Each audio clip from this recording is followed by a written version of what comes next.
Episode کی شروعات میں ہم دیکھتے ہیں کہ علاؤدین ایک چوغے والے گھڑ سوار کا پیچھا کر رہا ہوتا ہے اور موقع ملتے ساتھ ہی اسے تیر مار کر گرا دیتا ہے. پھر گھوڑے سے اترتا ہے اور تلوار لے کر اس کی جانب بڑھتا ہے. یہ منظر دیکھ کر گونچا تڑپتے ہوئے بائی بائی پکارتی ہے. گونچا بھاگتی بھاگتی اس کے پاس جاتی ہے اور جب علاؤدین اسے سیدھا کرتا ہے تو وہ مہمت نہیں ہوتا بلکہ گکمان ہوتا ہے. مہمت پیچھے سے آتا ہے اور ایک دم سے علاؤدین پر حملہ کرتا ہے. علاؤدین مہمت کے پہلے حملے سے تو بچ جاتا ہے مگر دوسرے حملے میں اس کا بازو زخمی ہو جاتا ہے. یہ منظر دیکھ کر گونچا بہت پریشان ہو جاتی ہے اور علاؤدین مہمت سے کہتا ہے تم بادرے سے نہیں لڑ سکتے ہاں، یا تو تم بھاگ جاتے ہو یا لوگوں کو باندھ کر مارتے ہو. جواباً مہمت کہتا ہے کیا مجھے اب تم بادری کے بارے میں بتاؤ گے بزدل علاؤدین. یہ کہتے ساتھ ہی مہمت علاؤدین پر حملہ کر دیتا ہے تو علاؤدین اس کا وار روکتے ہوئے کہتا ہے تم اصل بزدل ہو مہمت، کیا تم اپنی مدد کرنے والوں کے ساتھ ایسا سلوک کرتے ہو ہاں؟ ہمیں تم نے کافروں کے ہاتھوں بیچ دیا، تم نے اپنی بہن کا سر جھکا دیا. یہ سن کر مہمت کہتا ہے تم سب اسی کے مستحق ہو علاؤدین. یہ سنتے ساتھ ہی علاؤدین اسے پیچھے دھکیلتے ہوئے اس کی پیٹ پر ایک زوردار وار کرتا ہے اور کہتا ہے مہمت یہ اختتام ہے.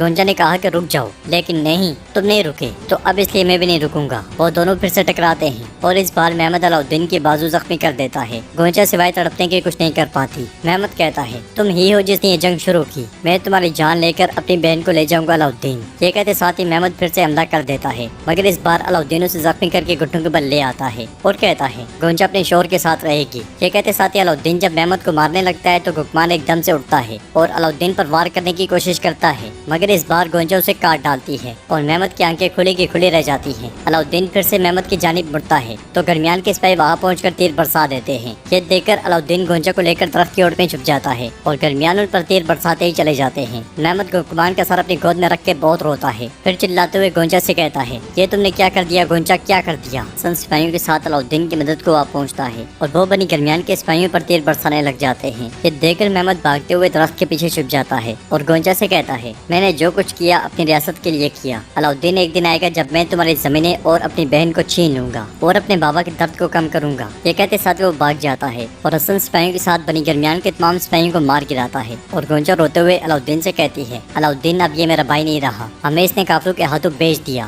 میرا کوئی نہیں بچا علاؤدین، میرا خاندان نہیں رہا، میرے پاس اب کوئی نہیں ہے. علاؤدین اسے حوصلہ دیتے ہوئے کہتا ہے کیا ایسا ممکن ہے؟ تمہارے پاس اگر کوئی نہیں ہے تو میں ہوں گونچا، فکر نہ کرو. یہ کہتے ساتھ ہی اسے گلے لگا لیتا ہے. ادھر ہم دیکھتے ہیں کہ اورحان بیس بدلے بورسا میں داخل ہوتا ہے اور آگے بڑھتے ہوئے ایکوت سے کہتا ہے پرندہ بھی پر نہ مارے. یہ کہتے ساتھ ہی وہ محتاط انداز میں ایک دروازے سے اندر داخل ہوتا ہے اور وہاں پہ ہولوفیرا کو تلاش کرنے لگ جاتا ہے. حلیے سے ہولوفیرا اورحان کو پہچان نہیں پاتی اور پیچھے سے اس پر حملہ کر دیتی ہے مگر اورحان خنجر پکڑ لیتا ہے جس سے اس کا ہاتھ زخمی ہوتا ہے. اورحان کو دیکھ کر ہولوفیرا پریشان ہو جاتی ہے اور زخم کو دیکھتے ہوئے اورحان کہتا ہے لگتا ہے اس زخم کے مقدر میں ہمیشہ خون بہنا ہی لکھا ہے گورنر کی بیٹی. یہ سنتے ساتھ ہی ہولوفیرا ایک دم اس کا زخم باندھ دیتی ہے. پھر پوچھتی ہے کیا عثمان صاحب ٹھیک ہیں؟ قسطنطین نے ان کے لیے جال بچھایا تھا. تو اورحان کہتا ہے میرے بابا اس جال سے بحفاظت بچ نکلے جو اس کتے نے ان کے لیے بچھایا تھا، لیکن قسطنطین عثمان صاحب کے غضب سے نہیں بچ سکا. ہم نے تمہارے بابا اور تمام مظلوموں کا انتقام لے لیا، قسطنطین مر گیا ہے. یہ سنتے ساتھ ہی ہولوفیرا بہت خوش ہوتی ہے اور اسے گلے لگ جاتی ہے. پھر سوچتے ہوئے ایک دم سے پیچھے ہٹ جاتی ہے اور اس سے کہتی ہے تمہیں آنے کی ضرورت نہیں تھی، تم سپاہیوں کے ذریعے پیغام بھیج سکتے تھے. جواباً اورحان کہتا ہے ہولوفیرا ہم نے اپنا فرض مکمل کر لیا ہے، میں تمہیں یہاں سے لینے آیا ہوں. بابا چاہتے ہیں کہ تم کسی محفوظ جگہ رہو، اگر تم ہمارے قبیلے میں نہیں رہنا چاہتی تو تم کسی بھی شہر میں رہ سکتی ہو. مگر ہولوفیرا کہتی ہے ہر وہ شخص جو تمہارے ساتھ میرے تعلق کے بارے میں جانتا تھا مر گیا، اب میں محفوظ ہوں اورحان، اور یہاں میرا کام ختم نہیں ہوا. قسطنطین مر گیا لیکن اس کے بابا اور میرے چچا ابھی تک زندہ ہیں، میں ان کے پیچھے جاؤں گی چاہے مجھے قسطنطنیہ بھی جانا پڑے. اب سے میں صرف انتقام کے لیے جیوں گی، لیکن چاہے میں جہاں بھی رہوں میں عثمان صاحب کی خدمت کرنا جاری رکھوں گی. یہ سنتے ہوئے اورحان کہتا ہے جبکہ تمہارا یہی فیصلہ ہے تو میں تمہیں نہیں روکوں گا. ہولوفیرا کہتی ہے مجھے یاد ہے کہ تم نے کہا تھا کہ مقدر ہی مجھے تمہارے پاس لے آیا ہے، اب وہی ہماری راہیں جدا کر رہا ہے. تم قبیلے میں اپنی خاتون کے پاس جاؤ، تم بہت خوش رہو گے اور پھر مجھے بھی خوشی ہوگی. یہ سن کر اورحان اس سے کہتا ہے تمہاری مسکراہٹ کبھی ختم نہ ہو یہاں تک کہ میں تمہیں نہ بھی ملوں، انشاءاللہ تم ہمیشہ بہت خوش رہو گی. یہ سنتے ساتھ ہی ہولوفیرا غمگین ہوتے ہوئے کہتی ہے اب جاؤ اورحان. اورحان بھی بہت پریشان ہوتا ہے تو ہولوفیرا اس سے کہتی ہے الوداع اورحان. یہ سنتے ساتھ ہی اورحان پلٹ جاتا ہے اور ایک بار پلٹ کر دیکھنے کے بعد دروازہ بند کر دیتا ہے. دونوں کی آنکھیں نم ہوتی ہیں اور اورحان کے چلے جانے کے بعد ہولوفیرا بہت روتی ہے. ادھر عثمان صاحب سپاہیوں کے ساتھ قبیلے میں داخل ہوتے ہیں. لوگ پرجوش انداز میں انہیں خوش آمدید کہتے ہیں اور ان کے حق میں نعرے بھی بلند کرتے ہیں. عثمان صاحب کو صحیح سلامت دیکھ کر ان کے گھر والے بھی بہت خوش ہوتے ہیں. زبردست انداز میں خوش آمدید کہنے پر عثمان عثمان صاحب سینے پر ہاتھ رکھ کر ان کا شکریہ ادا کرتے ہیں۔ بالا خاتون عثمان صاحب سے ان کا حال احوال پوچھتی ہیں تو عثمان صاحب کہتے ہیں میں ٹھیک ہوں بالا۔ پھر الچم سے کہتے ہیں ہم نے تمہارے بابا کا انتقام لے لیا، ہم نے قسطنطین کتے کو جہنم میں بیچ دیا۔ یہ سن کر الچم بہت خوش ہوتی ہے اور قبیلے کے سارے لوگ، بچے، بوڑھے اور خواتین عثمان صاحب زندہ باد، عثمان صاحب زندہ باد کے نعرے بلند کرنے لگ جاتے ہیں۔ عثمان صاحب انہیں روکتے ہوئے کہتے ہیں سلامت رہیں، سلامت رہیں۔ الچم بھی عثمان صاحب کو شکریہ ادا کرتے ہوئے پوچھتی ہے برہان کہاں ہے، کیا وہ ٹھیک ہے؟ جواب میں عثمان صاحب کہتے ہیں وہ ہولوفرا کے پاس گیا ہے، تم جانتی ہو کہ اس کا راز فاش ہو گیا ہے۔ تو الچم مسکراتے ہوئے کہتی ہے شکر ہے مجھے بھی اس الزام سے نجات ملی۔ پھر عثمان صاحب لوگوں سے کہتے ہیں ہم نے اپنے خلاف کھڑے ہونے والے کا سر قلم کر دیا، ہم نے اپنی تلواروں سے کافر کو جھکا دیا اور ہم ان کے خزانے کو غنیمت کے طور پر قبیلے لے آئے ہیں۔ میرے رب نے ہمیں فتح نصیب کی اور جب تک اللہ ہمارے ساتھ ہے جو ہماری مدد کرتا ہے، کیا وہ ہمارے لیے دنیا کو تنگ کر سکتے ہیں؟ ہم اس غنیمت کو بورسا کی فتح میں استعمال کریں گے۔ پھر 3 بار لوگوں سے پوچھتے ہیں کیا آپ راضی ہیں، کیا آپ راضی ہیں،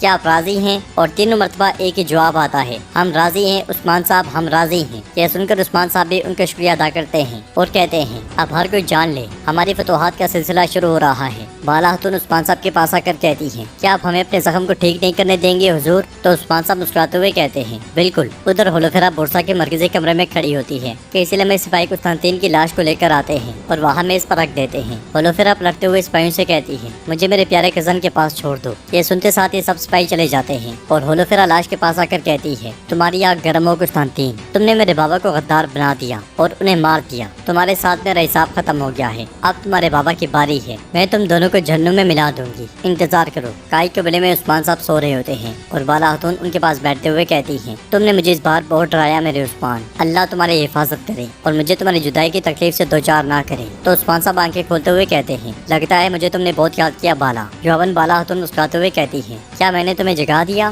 عثمان صاحب ان سے پیار کرتے ہوئے پوچھتے ہیں تم مجھے سوتے ہوئے کیوں دیکھ رہی تھی؟ تو بالا خاتون کہتی ہیں میں بہت ڈر گئی تھی عثمان، میں بہت ڈر گئی تھی، میں اپنے اندر کے ڈر کو ظاہر بھی نہیں کر سکتی تھی کیونکہ مجھے مضبوط نظر آنا تھا۔ تو عثمان صاحب پوچھتے ہیں بتاؤ کس چیز نے ڈرایا؟ جواب میں بالا خاتون کہتی ہیں میں صرف تمہیں کھونے سے ڈرتی ہوں، میں تمہارے دور جانے سے ڈرتی ہوں۔ یہ سن کر عثمان صاحب انہیں گلے لگا لیتے ہیں اور کہتے ہیں تم بالکل بھی خوفزدہ نہ ہو، تم میرے دن کا سورج اور رات کی چاندنی ہو، تم میرے راستے کو روشن کرنے والی ہو، تمہاری دعائیں ہی میری حفاظت کرتی ہیں، بالکل فکر نہ کرو۔ تو بالا خاتون کہتی ہیں اس لیے تم دشمن کے پیچھے اکیلے ہی چلے جاتے ہو عثمان؟ جواباً عثمان صاحب ہنستے ہوئے کہتے ہیں لیکن میں اکیلا نہیں ہوتا۔ پھر ان کے ہاتھ پر زخم دیکھتے ہوئے کہتے ہیں اچھا یہ کیا ہے، یہ زخم کیسا ہے؟ تو بالا خاتون کہتی ہیں کچھ نہیں ہوا، تربیت کے دوران یہ لگ گیا، تمہیں بہت یاد کرنے کی وجہ سے میں نے اپنا دماغ کھو دیا۔ یہ سن کر عثمان صاحب کہتے ہیں لیکن تمہیں پتا ہے یہ بہت چھوٹا زخم ہے لیکن میرے دل میں تکلیف دیتا ہے، کیا تم جانتی ہو؟ دیکھو جب میں دشمن کے سامنے کھڑا ہوتا ہوں وہ سمجھتے ہیں کہ میں اکیلا ہوں لیکن حقیقت میں ان میں سے کوئی نہیں جانتا۔ کوئی نہیں، تم میرے دل میں رہتی ہو، میں تم سے، اپنے خاندان سے اور اپنے خوابوں سے طاقت حاصل کرتا ہوں لیکن یہ کوئی نہیں جانتا۔